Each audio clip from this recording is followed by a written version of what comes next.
আজকের বিষয়বস্তু হচ্ছে খেয়া কবিতার। খেয়া কবিতাটি কার লেখা? খেয়া কবিতাটি লেখা হচ্ছে রবীন্দ্রনাথ ঠাকুরের। মূল কাব্যগ্রন্থের নাম হচ্ছে চৈতালি।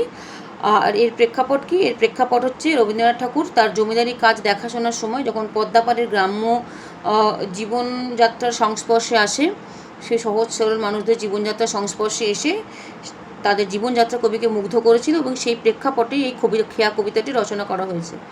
আর খেয়া মানে কি? খেয়া মানে হচ্ছে নৌকো বা ছোটো ডিঙি জাতীয়, যেটা দিয়ে পারাপার করা যায়, নদী হোক, পুকুর হোক, জলস্রোতের দ্বারা এই খেয়া দিয়ে এক গ্রাম থেকে অন্য গ্রাম, অন্য গ্রাম থেকে অন্য গ্রামে যাতায়াত করা যায়।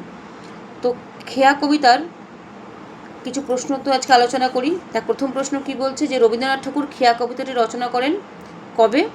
উত্তর হচ্ছে খেয়া কবিতাটি কবি রবীন্দ্রনাথ ঠাকুর রচনা করেন 18ই চৈত্র 1302 বঙ্গাব্দে। 2 নম্বর, কত ফুটে আর কত টুটে কার কথা বলা হয়েছে?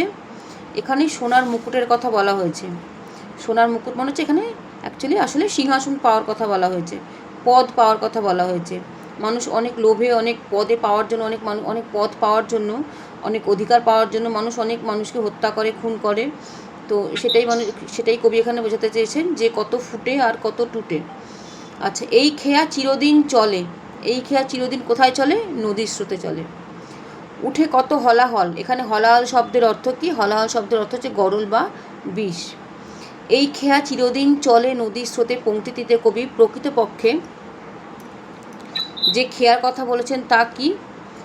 এই নদীটিতে এই কবিতাটিতে বা খেয়া কবিতাটিতে চিরদিন চলে নদীর স্রোতে পংক্তিটিতে কবি যে খেয়ার কথা বলেছে সেটা হচ্ছে অ্যাকচুয়ালি আমাদের জীবন তরী বা আমাদের জীবনের নৌকো।